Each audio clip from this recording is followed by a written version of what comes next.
Is it important to talk about miracles in America through the book Miracles of American History today? Why is it so timely? Well, Crane, America is facing unprecedented crises, from Islamic Jihad to our economy to the debt to all kinds of things. And it is important for us to remind ourselves that America has been in terrible crises in the past, and we have had leaders that have called us to turn back to God. And when they did, what happened? Well, things turned around. And so what we did in this book, Miracles in American History, we compiled 32 stories of crises in America's past and the leaders turning to God and things turning around. What are we going to come back and talk about? We're going to talk about the War of Jenkins' Ear. In 1731, the Spanish commander cut off the ear of British Captain Robert Jenkins and told him to take it to his king. Well, this began this war that in 1742 was combined with another war in Europe called the War of Austrian Succession, and it became more or less a global war because the French and their allies and the British were their allies, and it began to spill over into America. And we're going to come back and talk about what happened when all of the English colonies were about to be wiped out, and something intervened. In 1746, the French decided to wipe out British America. So Admiral d'Anville had 73 ships, 800 cannons, and 13,000 troops. They left France, and they were going to, quote, expel the British from Nova Scotia, consign Boston to flames, ravage New England, and waste the British West Indies. Well, the governor of Massachusetts was William Shirley, and he declared a day of fasting and prayer. And so all the people in Boston gathered in the Old South Meeting House, where their Reverend Thomas Prince prayed, "Send thy tempest, Lord, upon the waters, scatter the ships of our tormentors." The historian Catherine Drinker Bowen related that as he finished praying, the skies darkened, the winds shrieked, a hurricane smashed into the French fleet, scattered it from Canada to the Caribbean. A lightning struck several ships, hit their gunpowder magazines, and they exploded. There were 2,000 dead, 4,000 sick with typhoid. Admiral d'Anville was killed. And then when what was left gathered at Nova Scotia, the Vice Admiral d'Estervelli threw himself on his sword. It was so bad. Of course, he missed. It took him 3 days to die. But nevertheless, Henry Wadsworth Longfellow wrote a poem called The Ballad of the French Fleet. He says, Admiral d'Anville had sworn by cross and crown to ravage with fire and steel our helpless Boston town. There was rumors in the streets, in the houses there was fear of the coming of the fleet and the dangers hovering near. And while from mouth to mouth spread tidings of dismay, I stood in the Old South saying humbly, let us pray. O Lord, we would not advise, but if in thy providence a tempest should arise and drive the French fleet hence and scatter it far or wide or sink it in the sea, we should be satisfied, and thine the glory be. Like a potter's vessel broke, the great ships of the line were carried away as smoke or sank in the brine. This was a true story, 1746 in America. Matter of fact, this was such a big impact that in the neighboring colony of Pennsylvania, there was a printer named Ben Franklin that decided that Pennsylvania needed to have a day of fasting and prayer. He also organizes the first volunteer militia. The Quakers weren't too up on militias, and so he made it a voluntary, made him the most popular guy in the colony. But he printed in his Pennsylvania Gazette this proclamation of prayer, December 12, 1747. The calamities of a bloody war seem every year more readily to approach us, and there is just reason to fear that unless we humble ourselves before the Lord and amend our ways, we may be chastised with yet heavier judgments. We have thought fit to appoint a day of fasting and prayer, exhorting all, both ministers and people, to join with one accord in humble and reverent supplications that Almighty God would put a merciful interpose to still the rage of war among the nations and put a stop to the effusion of Christian blood. That was Ben Franklin, 1747. It must have worked because Philadelphia was spared. And this is part of our history, that our country was under attack. They turned to God, and it turned around to our country was delivered. Well, what happened was it did heat up with the French, and it started the French and Indian War. It was at its hottest point between 1754 and 1763. But in 1755, 1,400 British troops, now this is before the Revolution, so the Americans are British at the time. 1,400 British troops are headed toward the French fort of Fort Duquesne near Pittsburgh today. They're going through a ravine near the Monongahela River, and lo and behold, the French and the Indians attack. And 900 British soldiers are killed. The creeks are running red with blood. There's a 23-year-old Virginia Colonel, George Washington, that's on the side of the British, and he is delivering orders for General Braddock. Now, God bless this guy. He's still doing the old style of warfare, trying to get his men into a square, and, one's shooting and another's aiming, the other's reloading, and basically he's making his men a target in the middle of this ravine. Every officer on horseback is killed, and Washington, believe it or not, has 2 horses shot out from under him, 4 holes through his coat, but he's still fighting. And this is the Iroquois Indians and the Senecas decide that because the British are so wiped out, they switch to join the French side. General Braddock, as he's dying, he gives his battle sash to Washington, which Washington reportedly carried with him the whole rest of his career, even when he was president. Well, Washington presided over the funeral service of General Braddock. They buried him in the middle of the road so that the Indians wouldn't find him and desecrate him. And shortly thereafter, Washington arrives at Fort Cumberland, and he writes a letter to his brother John Augustine talking about this. And he says, I have heard since my arrival at this place a circumstantial account of my death and dying speech.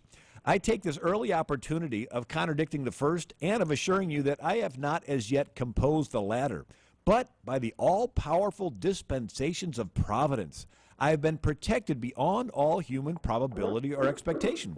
For I had 4 bullets through my coat, 2 horses shot out from under me, yet escaped unhurt, although death was leveling my companions on every side.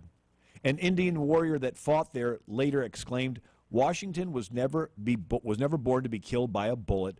I had 17 fair shots at him with my rifle, and after all that, could not bring him to the ground. True story. It happened in 1755 in America. Well, the British king decided that he wanted to leave British troops on American soil because he didn't want another uprising. Unfortunately, there were no barracks. So these troops had to knock on your door and say that they're going to live in your house, sleep in your beds, eat in your kitchen, and you're going to have to feed them, and you live in the attic or the basement or the garage or the barn. Well, a bunch of people did not like this, and so they gathered in a mob in Boston in 1770, and in the confusion, the British fired into the mob and killed 5 of them and wounded a bunch of others. It was called the Boston Massacre. One of the people killed was Crispus Attucks. He was an African-American. He was killed there. Anyway, the situation kept getting worse. The cry went out across America, no taxation without representation. The king wanted to tax the colonies to make them pay for these troops that are occupying them. So in 1773, they gathered in Boston and decided we don't like taxes, and they threw 342 chests of British East India tea into the Boston harbor. And the king did not like this Tea Party movement, and so he decided to punish the colonies and was going to blockade Boston's harbor on June 1st of 1774. In the next colony over, Virginia, in the legislature, a young guy named Thomas Jefferson drafts a day of fasting and prayer for Virginia. It's introduced by Robert Carter Nicholas, supported by Patrick Henry, Richard Henry Lee, George Mason. It passes unanimously. This is a quote from Thomas Jefferson's Day of Fasting and Prayer. This House, being deeply impressed with the apprehensions of great danger to be derived of British America from the hostile invasion of the city of Boston, our sister colony of Massachusetts, deem it highly necessary that the said first day of June be set apart by the members of this House as a day of humiliation, fasting, and prayer, devoutly to implore divine interposition for averting the heavy calamities which threaten destruction of our civil rights. Ordered that the members of this House with the speaker and the mace, that's the stick with the ball on top, should gather. Well, they gather at the legislature. They march down to Bruton Parish Church. They fast all day. George Washington writes in his diary, went to church, fasted all day. Well, the royal king-appointed governor didn't like this day of fasting. He thought it was a veiled protest against the king. He disbands the Virginia legislature. Well, instead of going home, they go down to Raleigh Tavern. That was sort of the meeting place, named after Sir Walter Raleigh that founded Virginia. And in the back room, they plot to have a Continental Congress, which meets just 2 months later in Philadelphia. And 2 years later, they vote for independence. So we may not have had a Declaration of Independence. We may not have had a Continental Congress if it had not been for Thomas Jefferson drafting a day of fasting and prayer. This is part of our history. This was June 1st, 1774. They meet that September 1774 in Philadelphia. And you see, every colony was started by a different Christian denomination, and they didn't get along. Virginia was Anglican. Massachusetts was Puritan. Rhode Island was Baptist. New York was Dutch Reformed. Delaware and New Jersey were Swedish Lutheran. Maryland Catholic. Pennsylvania Quaker. Connecticut, New Hampshire Congregationalists. They would chase each other out of each other's colonies. But then they had to work together to fight the King of England. And after the Revolution, they began to tolerate each other. But here they are at this first Continental Congress, the first meeting, and there's a motion to open with prayer. And somebody says, I don't want to hear prayer from that guy. They're of a different denomination. So Sam Adams stands up. He says, I'm no bigot. I can hear a prayer of any man of piety who at the same time is a patriot of the nation. In other words, we're going to have to work together, all the denominations, to save this country. That's how the country was started. Well, John Hancock was the provincial governor of Massachusetts, and he has a day of fasting and prayer. They have, in the British, decide they're going to take the Massachusetts colony, Lexington and Concord. They want to charge and get the guns. And so that's when Paul Revere goes on his ride. And the governor of Connecticut is John Trumbull. And he has a day of fasting and prayer, April 19th, 1775. God would graciously pour out his Holy Spirit on us to bring us to a thorough repentance and effectual reformation, that our iniquities may not be our ruin. Boy, that's something we could have today. And so they have the battles. That's when, this is Ralph Waldo Emerson, a little excerpt from his poem. He says, by the rude bridge that arched the flood, the flag of April breeze unfurled, here once the embattled farmers stood and fired the shot heard round the world. And we're familiar with the rest of it. Anyway, now John Hancock becomes the president of the Continental Congress. And what does he do as president? June 12, 1775, you guessed it, proclamation of fasting and prayer. Congress, considering the great present and critical, alarming, calamitous state, do earnestly recommend Thursday, the 12th of July, 1775, be observed by the inhabitants of all the English colonies of this continent as a day of public humiliation, fasting and prayer, that we may with united hearts and voices unfeignedly confess and deplore our manifold sins. You know, you wonder today if the government could even identify a sin. Anyway, they have this Continental Congress, and one of the first battles is the Battle of Bunker Hill. So we have this little skirmish of Lexington and Concord. The British decide, we are going to take Boston. Well, don't shoot till you see the whites of their eyes. We're all familiar with that. Well, that was Colonel William Prescott, who commanded at Bunker Hill. This was June 17th, 1775. And the Breeds Hill, Bunker Hill, was the fortified spot where the Americans were. The British providentially bring the wrong size cannonballs. This is the first naval, use of their ships. Miss. And they normally would pound away at the enemy's position, aerial fire, and then have the troops sort of go up the hill and clean up. Well, the cannonballs didn't fit, so they have to send 2,300 British troops up the command of General William Howe. The Americans fire once, drive them back. Don't shoot till you see the whites of their eyes. They fire twice, knock them back. And then a third time, the Americans run out of gunpowder, and the British come up the hill. 1,000 British die that day, 500 Americans. And about 300 miles away, Philadelphia decides that George Washington is to be the commander of the Continental Army. He refuses a salary. He writes a letter to his wife. Dearest, it has been determined by Congress that the whole army raised for the defense of America shall be put under my cause. He says, I shall rely, therefore, confidently on that providence which has heretofore preserved and been bountiful to me. And then he says, I got Colonel Pendleton to draft a will, the provision made for me in the case of my death, I hope will be agreeable to you. He was ready to die for this. Anyway, so he goes back and he takes control of the troops there in Boston. And now they have another day of fasting and prayer, and John Adams is in the Continental Congress. He writes this, June 12, 1775, we have appointed a continental fast. Millions will be upon their knees at once before the great Creator, imploring his forgiveness and blessings, his smiles on American consul and arms. Well, they go ahead and have that proclamation, and here they are at Boston. The British have now taken over the city. Washington and his men are outside of the city, and there is a 25-year-old bookseller. He had a bookshop in Boston. He's driven out by the British. His name is Henry Knox, and he has an idea. 25-year-old guy. He says, Washington, we captured Fort Ticonderoga, Ethan Allen up there by Canada, and they have 59 cannons. I'm going to go up and get them. And here's George Washington. He's only 43. He says, go ahead. So here is 25-year-old Henry Knox. He goes 300 miles. I mean, these cannons are huge. It's considered one of the most stupendous feats of logistics. They arrive at Fort Ticonderoga. They use lynches and winches. They get the cannons up. They put them on barges and boats, and they're rowing them down through freezing river on Lake George. They drag them across the snow. 2 of them fall through the ice of the Hudson River, and the people there, Albany, have to fish the cannons out. And they get to Boston on March 4th, and Washington packs the wagon wheels with straw and has a diversionary attack, and he wheels them up quietly onto Dorchester Heights. Now, Dorchester Heights is a hill overlooking Boston's harbor that nobody thought to secure. And so the next day, March 5th, General Howe of the British looks up and sees that the Americans have put cannons, 59 of them, on this hill. And they also took a bunch of logs and trees, and they painted them black, and they stuck them up there, too, sort of to make it look like they are even more. And General Howe says, these rebels did more in one night than my whole army could do in 1 month.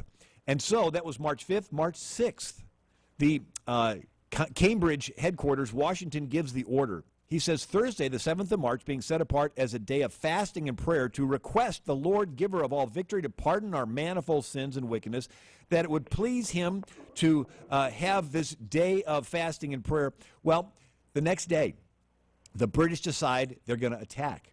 And so they get their ships, and they're going across to Dorchester Heights, and a storm blows up, a blizzard. They can't even see. It gets so tempestuous they can't land. They decide to abandon their attack. They go back to Boston, and the next day they send the message to Washington that if Washington lets them leave without firing at them with these cannons, they won't torch the place on their way out. And so they pull out of Boston in March of 1776, and this is a tremendous victory. It's the first real victory of the war, even though we didn't fight, but it shows that there was a day of fasting and prayer that just happened to be in there. When you read the secular history, you don't see that, but you sort of overlay the Christian history with what happened. This was a miracle. Tea Party impact was back then and how it relates to today. And when we come back from the break, we're going to see how the largest invasion force in world history up to this point is now being set against George Washington at New York. The biggest battle of the Revolutionary War, and please tell us how we've seen a miracle in American history in relation to this battle. Well, the British leave Boston and decide to go to New York. So George Washington gets all the Americans to go down to New York. He has 20,000 volunteers. There's a lot of enthusiasm because we chased the British out of Boston. And he is there, and lo and behold, the British start sending ships in. More and more and more. It turns out to be the largest invasion force in world history up to that point. 400-plus ships pack into the New York harbor. There are descriptions that said it looks like a forest because of all the wooden masts and the sails. It looked like a forest of trees there. 32,000 British troops. And with this apprehension, the Continental Congress declares a day of fasting and prayer, May 15th, 1776. May 15th, 1776. So we got May, June, July 4th, 1776. We're talking just a couple months before the Declaration of Independence. Anyway, so Continental Congress, having ordered Friday the 17th to be observed by the colonies as a day of fasting, humiliation, and prayer, humbly supplicate the mercy of Almighty God that he would be pleased to pardon our manifold sins. You know, they confess their sins.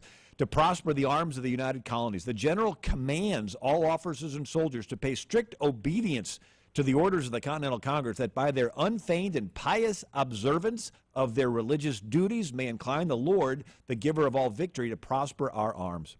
Well, the situation continues to get worse, but on July 9th of 1776, they arrive with the Declaration of Independence. Washington orders it read out loud to his troops. Now, the Declaration does mention God 4 times, laws of nature and of nature's God. All men are endowed by their Creator with certain inalienable rights, appealing to the supreme judge of the world and with a firm reliance on the protection of divine providence. Well, the battle starts on August 27th of 1776. Washington thinks it's going to be like Bunker Hill, so he has all of his men dug in trenches facing the water. Well, there is a loyalist, somebody loyal to the King of England, that shows the British where to land further away. 10,000 troops land at nighttime, and they march through Jamaica Pass. And the Americans didn't expect this. There were actually some American sentries that were riding through the dark on the horse to try to see, warn anything. And they hear these troops coming. These guys ride alongside of them and say, "Hey, have you seen anything?" They had no clue. They were right. And so the British capture these guys. So there's nobody to warn Washington. And so the next morning, Washington is surprised when the British attack him from behind. It's a fiasco. He has men dying and being killed. It's a madhouse. And if it wasn't for the Maryland Regiment, and these young guys basically charged to their death. I mean, 6 times they would charge and attack the British, and that held them off a little bit until the rest of Washington's army could regroup and try to get shelter. And this was the entire Continental Army. If they would have been captured, the whole war would have been over here. Well, Washington exclaims when he sees these Marylanders, he goes, "Good God, what brave fellows I have lost this day." Well, the sun goes down.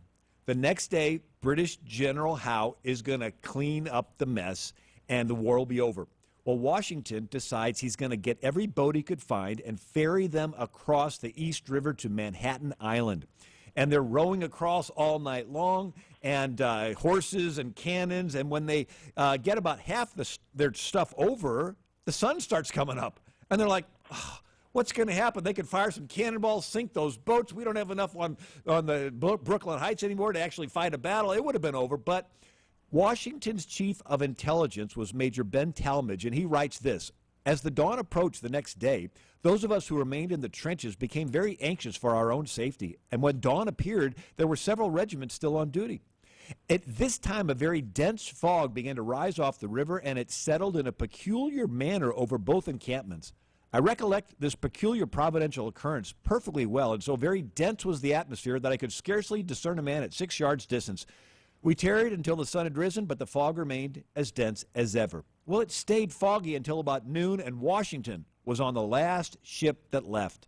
The British charge up the hill, and there's no army there. There was a couple of drunk guys that were raiding the storehouse, but Washington was able to escape to Manhattan Island and save the army and eventually save the war. This was a providential occurrence that fits into the category of a miracle. And without that fog, Washington's troops would have been caught. The war would have been over right then and there. He would have been hung, and we'd have been part of the British Empire, and all the freedoms we have would be underneath the king. And, it's interesting what happened next, if I can yes, jump right absolutely. into that. Let's keep moving. So Washington is chased across Manhattan Island. He's chased across New Jersey. At 6 months go by, his 20,000 troops dwindle to 2,000. It's freezing cold the winter. Meanwhile, the British hire the worst killers of Europe, these Hessian mercenary troops. These guys are trained killers, and they're at Trenton. And so Washington has crossed the Delaware. He's on the Pennsylvania side. The Continental Congress decide to pick up and leave town. So they leave Philadelphia. Their last memo to Washington was, "Until further notice, you're in charge of America." And so Washington gets a plan. The code word is victory or death, because certainly if they had not had victory, he would have been killed, and so all the leaders were. So on Christmas Day evening, he decides to attack. Now, something is written during this time, Thomas Paine's American Crisis. Now, listen to this couple lines. He says, "These are the times that try men's souls. The summer soldier and the sunshine patriot will, in this crisis, shrink from their service of their country. Tyranny like hell is not easily conquered, yet we have this consolation with us, that the harder the conflict, the more glorious the triumph. Heaven knows how to put a price on its goods, and it would be strange indeed if such a celestial article as freedom should not be highly valued. Anyway, so Washington crosses Christmas Day evening. They come up to Trenton in the early morning and charge. And now these Hessian troops are only trained to fight in a square with shooting and reloading and aiming. And Washington's men are shooting from behind the trees and from behind light posts. And they end up capturing several thousand of the British troops. And then just a few days later, Washington captures another entire British regiment at Princeton. And the president of Yale is Ezra Stiles. He says this: in our lowest, most dangerous spot, 1776 and 77, we sustained ourselves against the British army of 60,000 troops, procured as the best generals through Europe, 22,000 seamen, 80 men of war. Who but a Washington, inspired by heaven, could have conceived of the surprise move at the enemy at Princeton or that Christmas Eve crossing the Delaware? The United States are under a peculiar obligation to become a holy people unto the Lord our God. President of Yale, Ezra Stiles. This is a true story in 1776 December and the beginning of 1777. Because we have terrorism today, but we had terrorism back then as well. Bill? Well, her beautiful long hair was scalped off her head by Indians after she was shot. This was the fate of Jane McCrae, whose loyalist fiancé, David Jones, had only weeks earlier joined British Gentleman Johnny Burgoyne, who in June of 1777 was marching with 7,000 troops from Canada to Albany, New York. And so the British recaptured Fort Ticonderoga. They were heading down the Hudson River Valley, and so these loyalists were like, oh, we're going to join the British. And so David Jones tells his fiancée, I'm going to join the British, and we'll come back and rescue you from these terrible rebels. Well, the Indians returned to the camp, the British camp, with a scalp of long, beautiful hair. David Jones immediately recognized it was his fiancée, and they were getting close to the town, and he's like, oh, I'm going to be reunited with her. Well, he wasn't, and so it caused an uproar in the camp so bad that Gentleman Johnny Burgoyne, the British general, had to meet with the Indians only knew on, off. Okay, when they're at peace, but when they're at war, it's total war.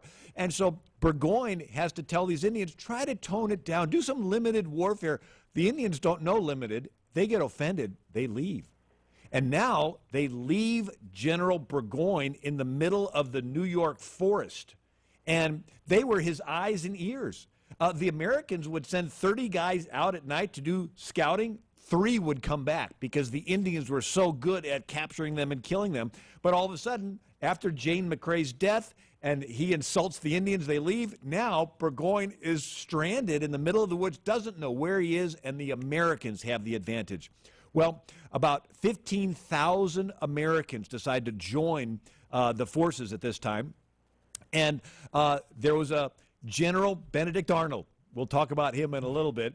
But he was a little bit of a feisty guy, didn't like obeying orders, gets upset at the guy commanding, and he gets ordered to the back of camp. Well, the British and the Americans are about to conflict, and Benedict Arnold saw an opportunity. He forgets his orders. He hops on a horse. He leads a charge around the side, a flank. The British didn't expect it, and he ends up winning the battle. And he is the hero of the Battle of Saratoga. So on October 17th of 1777, British General Burgoyne surrendered 6,000 troops. This is considered one of the greatest victories in world history. So powerful was this victory that the King of France, Louis XVI, decides that he will come to the aid of America because we can prove that we can really win things. And so this surrender of General Burgoyne is put on a painting by John Trumbull, and it hangs in the U.S. Capitol Rotunda. You can go there today and see the surrender of Burgoyne at the Battle of Saratoga. General Washington writes to his brother, John Augustine Washington, the next day.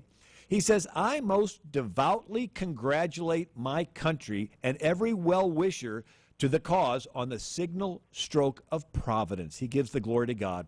Well, Roger Sherman, who was a Connecticut delegate who signed the Declaration of Independence, exclaimed after hearing of the victory of Saratoga, this is the Lord's doing, and it is marvelous in our eyes. This was a miracle. I mean, there's no way that 6,000 of the best trained troops in Europe could come into America and then all of a sudden be defeated by some ragtag people. It was a tremendous turn of events, and our founders recognized that God intervened.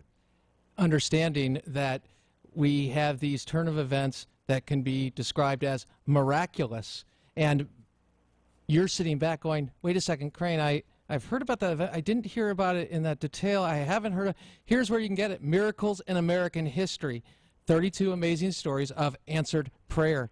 And we once again return to the book, Bill. Give me the year and give me the event. 1777, it's now wintertime, and the British had not only crossed the Delaware, they took Philadelphia, and they held it for months, and Washington had to take his men out into the countryside to Valley Forge. And it turns out to be one of the worst winters in history, and his men have feet and legs frozen till they became black, and it was often necessary to amputate them. His troops were made up of whites, some African Americans, some American Indians. The Quakers, who didn't fight, Washington used one of their houses as his headquarters. His name was Isaac Potts, and he writes about spotting Washington praying in the field. And the Lieutenant Colonel John Bannister wrote a letter. He says, no history, this is Washington writing to him, no history can furnish an instance of an army suffering such uncommon hardships. And this is Washington writing, to see men without clothes to cover their nakedness, without blankets to lay on, without shoes by which the marches of their feet can be traced by the blood from their feet. And he says there's a mark of patience and endurance, obedience that can scarce be paralleled. Well, we have the Continental Congress. Again, they are praying, and on April 12th, 1778, Washington issues an order to his troops. The Honorable Congress, having thought proper to recommend to the United States of America to set apart Wednesday the 22nd instant to be observed as a day of fasting, humiliation, and prayer, that at one time, one voice, the righteous dispensations of providence may be acknowledged, his goodness and mercy toward our arms implored, and the general directs that that day shall be most religiously observed. Anyway, he orders them another order, May 2nd, 1778. He orders his men to the distinguished character of patriot. It should be our highest glory to laud the more distinguished character of Christian. Wow. And you think of the homosexuals in the military? Well, back then we had it. And so another thing happens shortly thereafter that I want to talk about is Benedict Arnold. You told us about a hero named Benedict Arnold. But yet, there's more to the story, as we all know. Bill Federer, author of Miracles in American History. Please continue. Benedict Arnold's wife felt that he was unappreciated. She was a loyalist. And so as the year of 1779 went on, she made contact with a spy named John Andre, who worked for the British. Now, in the meantime, the Continental Congress has another day of fasting and prayer and thanksgiving, and the governors of the different states comply. And so the governor of Virginia was none other than Thomas Jefferson. So Virginia has a day of prayer that is signed by Thomas Jefferson, November 11th of 1779. And let me just read a little bit. Congress hath thought proper to recommend to the several states a day of public and solemn thanksgiving to Almighty God for his mercies and prayer for a continuance of his favor, that he would go forth with our hosts and crown our arms with victory, that he would grant his church the plentiful effusions of divine grace and pour out his Holy Spirit on all ministers of the gospel, that he would bless and prosper the means of education, spread the light of Christian knowledge through the most remotest corners of the earth. Anyway, this is signed by Thomas Jefferson. Well, I thought he was supposed to be separation of church and state. Well, this is still Thomas Jefferson as governor. Well, the next spring, Washington orders another day of fasting and prayer, and it's pretty similar to the others, but Benedict Arnold, August 30th, 1780, made his decision. He conspired with British General Clinton to surrender West Point for 20,000 pounds, equivalent to about $1 million today. And this river, West Point was on the Hudson River. The Hudson River went north and south and split New York in half. So all the New England colonies were on one side, and the middle southern colonies were on the other side. So basically, it would split America in half. And Washington had just happened to make plans to visit West Point right at this time. And so the British spy, Major John Andre, meets with Benedict Arnold. And then he leaves, and he's going back dressed as a civilian to the British lines. Well, the American sentries, the guards, see him, stop him, and decide to search him. And they don't find anything. They search him a second time. They don't find anything. They search him a third time, and the heel of his boot comes off, and folded up really tiny is a map of West Point and showing where to attack. Well, what do? They arrest the guy, and they march him into Benedict Arnold's office. We caught this guy. He was about to betray your fort. Benedict Arnold says, wait right here. And he flees on a ship called the Vulture. That was the name of the ship. And we hang John Andre as a spy. And George Washington writes on September 26, 1780, treason of the blackest dye was yesterday discovered. General Arnold, who commanded at West Point, was about to give the American cause a deadly wound, if not fatal stab. Happily, the treason had been timely discovered to prevent the fatal misfortune. The providential train of circumstances which led to its discovery affords the most convincing proofs that the liberties of America are the object of divine protection. Well, the president of Yale was Ezra Stiles, and he writes this. He says, the providential miracle at the last minute detected the treacherous scheme of Benedict Arnold, which would have delivered the American army, including George Washington, into the hands of the enemy. The war could have been over right then if it had not been for this providential miracle of these guys searching the guy, and the heel of his boot comes off the third time. And it is characterized as a miracle. They are not denying God in these events. In fact, they are embracing and recognizing. That's a far cry from today, Bill. One of Washington's statements, he says, the hand of providence has been so conspicuous in the course of the war that he must be worse than an infidel that lacks faith. And he goes on to say, but it will be time enough for me to turn preacher when my present appointment ceases. When I'm done being the general, then I'll turn preacher. But something interesting happens right next. It's the Battle of Cowpens. Now, if you've ever seen the movie with Mel Gibson, The Patriot, there's the famous battle scene where there are the British Colonel Tarleton with his dragoons, and this guy really was brutal. I mean, he would kill women and children and rape and everything. And there was General Cornwallis.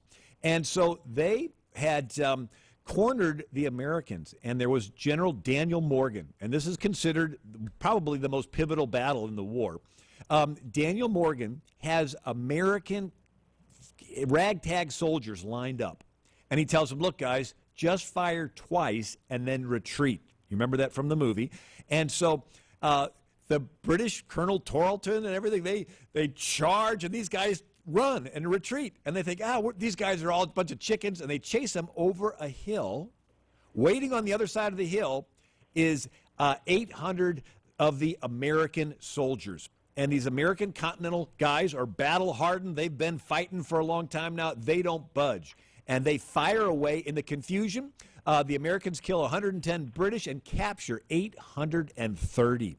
Well, the Americans take our captives, and Daniel Morgan tucks tail and runs, and he is going as fast as he can to cross over the river. And so Cornwallis takes off after him, and Cornwallis is trying to capture him so fast that he's burning all of his supplies and wagons and leaving them, anything that weighs him down, he's trashing it. And they finally get to the Catawba River as the Americans are getting out the other side. And so here, the Americans had just crossed 2 hours earlier, and a flash flood, a storm, caused the river to rise. And so they have to wait. Finally, they cross over, and they take off after the Americans again. And they get to the Yadkin River at the exact same time the Americans are getting out the other side. But again, another flash flood. The river suddenly rises. Cornwallis has to stop. 2 in a row? Then a third time at the Dan River. And so General Nathaniel Greene crosses over, and the British are like left there. And British Commander Henry Clinton writes this: here the Royal Army was again stopped by a sudden rise of the waters, which had only just fallen, almost miraculously, to let the enemy over. And Washington, this is 1781, writes to William Gordon, we have abundant reason to thank Providence for its many favorable interpositions on our behalf. It has at times been my only dependence, for all other resources seem to have failed us. Well, Cornwallis is now in a tough position. And you want me to share what happens next? Well, yes, we have time. Keep going. Well, Cornwallis is now waiting for reinforcements, and he's there at the York River near Chesapeake Bay. Well, remember Ben Franklin's over in France, Marquis de Lafayette is over in France. They finally convinced King Louis XVI to send ships, French ships, under General Rochambeau and the other generals, General Admiral de Grasse. And so they leave off fighting in the West Indies, and it's one of called the Battle of the Capes. It's actually one of the greatest battles in naval history. And so the French are able to keep away the British ships.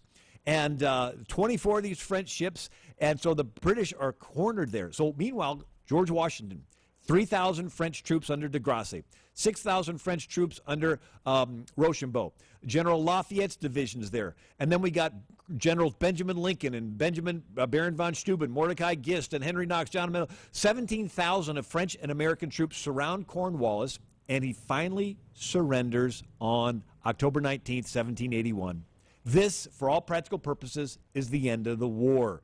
And here, thousands of British troops have to surrender. So Washington writes this: to diffuse the general joy through the breast of every person, the general orders divine service to be performed tomorrow in the several bridges. The commander-in-chief earnestly recommends that troops not on duty should universally attend with that gratitude of heart which recognition of the astonishing interposition of Providence demands.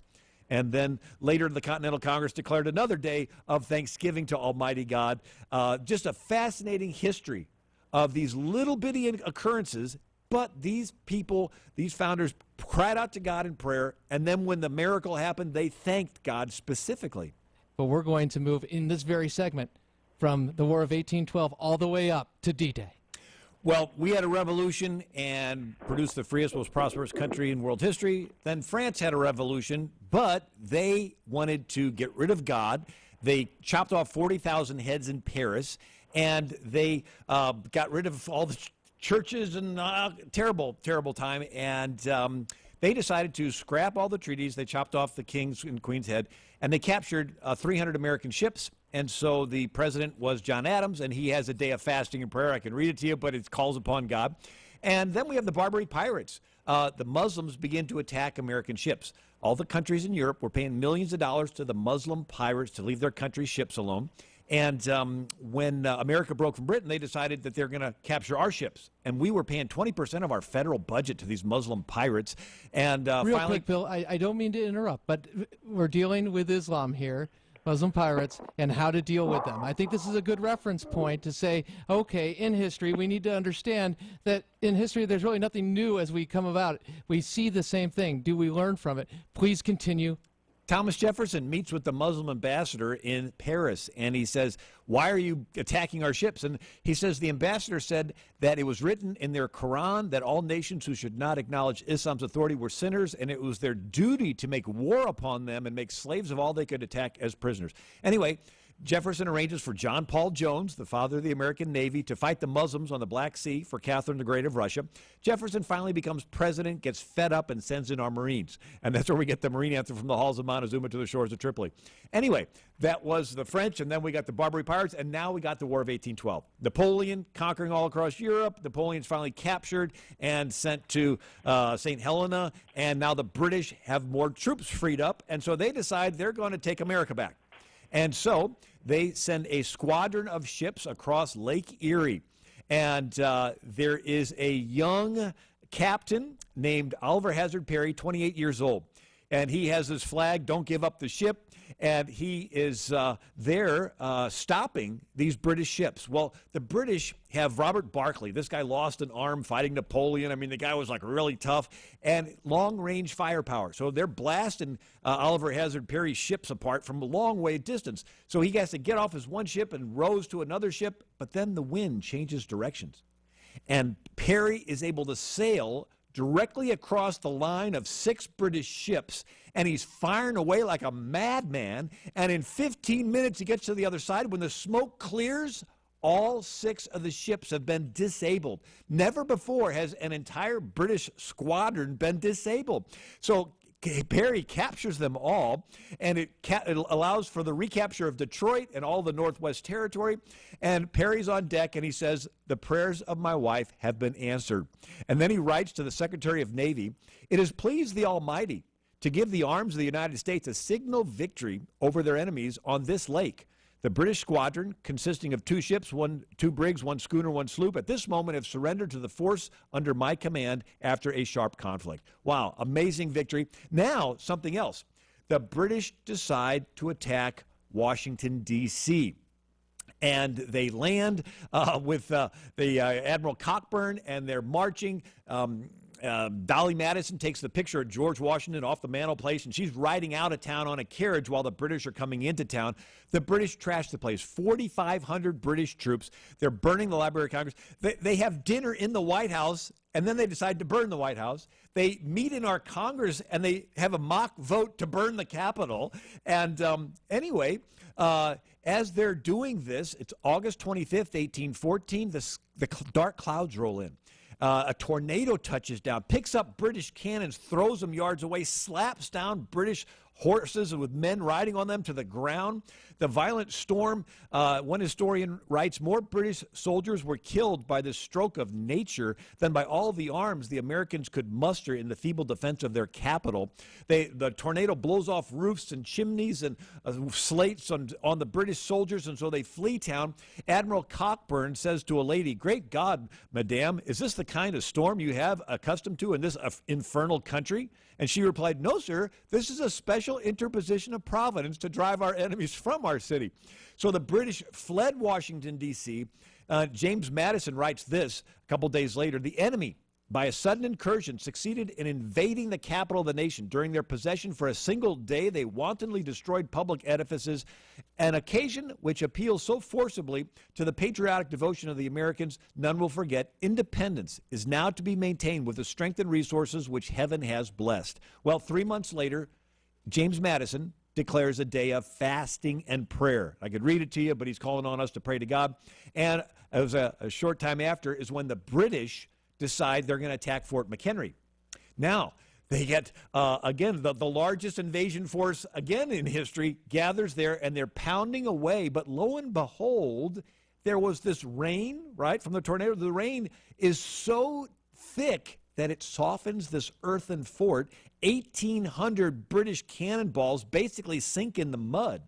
And the next day, there is Francis Scott Key, and he's trying to get back a captive, Dr. Beans, from the British, and he views this, and that's when he pens the Star-Spangled Banner. And I love the 4th verse: "O conquer we must when our cause it is just, and this be our motto, in God is our trust. And the Star-Spangled Banner in triumph shall wave over the home of the free and the land of the brave." That phrase, "in God we trust," was later taken by Abraham Lincoln and put on our coins. That was the last bill he signed into law before he was shot. And then it was adopted as our national motto in 1931. And then it was Eisenhower that put it on our national currency, the paper currency. And then we have nobody gets the news to Andrew Jackson. He's there in New Orleans. Nobody's told him the war's over. And so there are 10,000 British troops attacking Andrew Jackson. And he has his men fire away, and in a half an hour, 2,000 of the British are dead. Only 8 Americans are dead. General Andrew Jackson writes to Robert Hayes, "It appears the unerring hand of Providence has shielded my men from the showers, balls, and bombs, rockets, whereas every ball and bomb that we fired had with it a mission of death." Andrew Jackson writes, "I was sure of success, for I knew God would not give me previsions of disaster, but signs of victory. He said, this ditch can never be passed. It cannot be done." He later writes to the Secretary of War, James Monroe, "Heaven, to be sure, has interposed most wonderfully on our behalf, and I feel with gratitude when I look back at what we have escaped." Fascinating stories. During the Civil War, there were days of fasting and prayer. During the cholera epidemic in 1849, even Woodrow Wilson had a day of fasting and prayer when we entered World War I. You have another instance. We've talked a lot about weather events, also events on the battlefield, but now you have another event in 1849? India.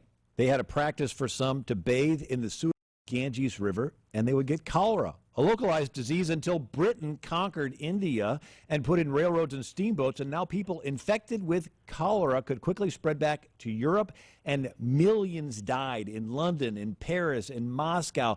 It was the disease of the 1800s. Tchaikovsky dies of it. Anyway, immigrants come to America, and thousands die in New York City, in Philadelphia, in New Orleans, in Cincinnati, Ohio. 5,000 die in New York. They had open graves in St. Louis. Pierre Chateau, Harriet Beecher Stowe's infant son dies. The former President Polk dies. And then there is the 1849 California Gold Rush. And people infected with cholera go out there and infect the water hole. 12,000 people died of cholera. Somebody poisoned the water hole, you know. And so the president is Zachary Taylor.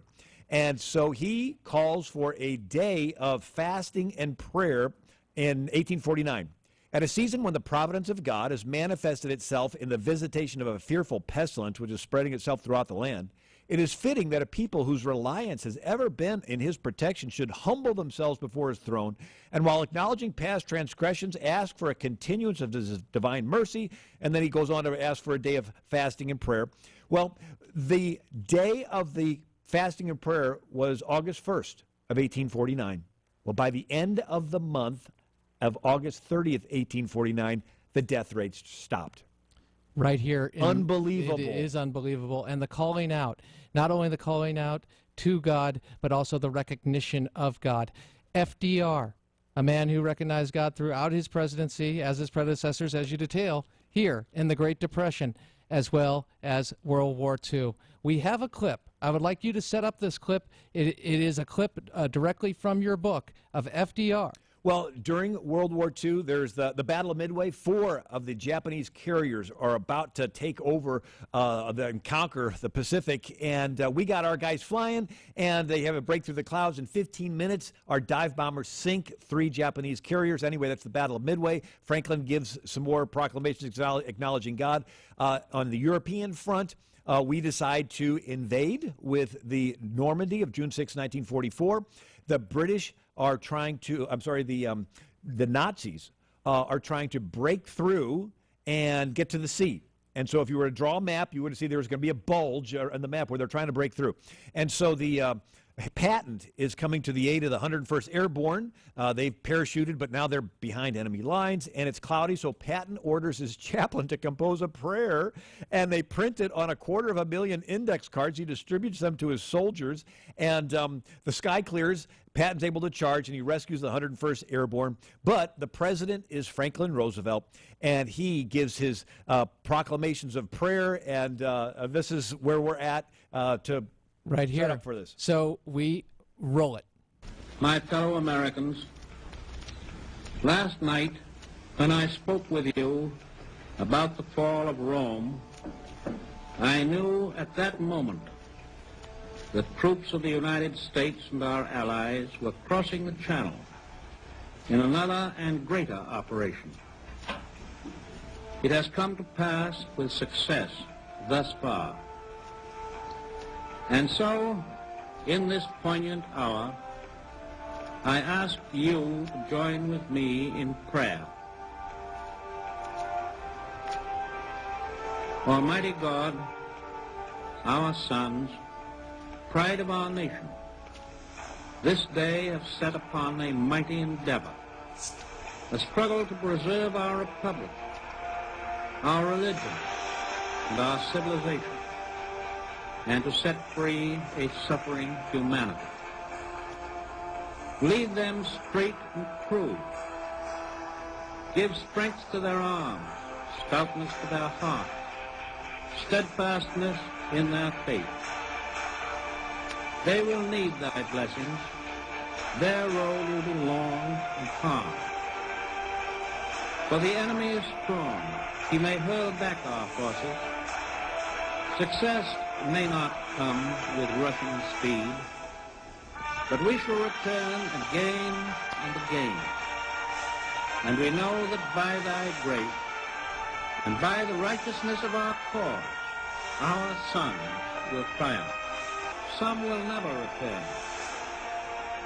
Embrace these, Father, and receive them, thy heroic servants, into thy kingdom. And there you have that, and that is a part of the particular chapter in this very book. Bill, after 9/11, President Bush also addressed the nation at St. Patrick's Cathedral. We have an excerpt from that speech in recognition. Roll it.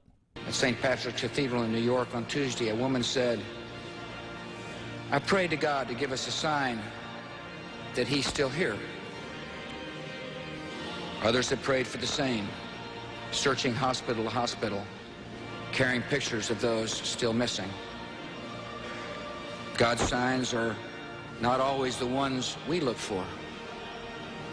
We learn in tragedy that his purposes are not always our own.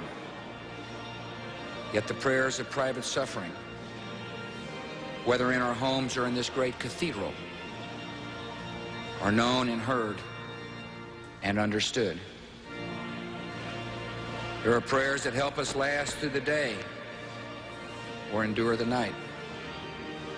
There are prayers of friends and strangers that give us strength for the journey.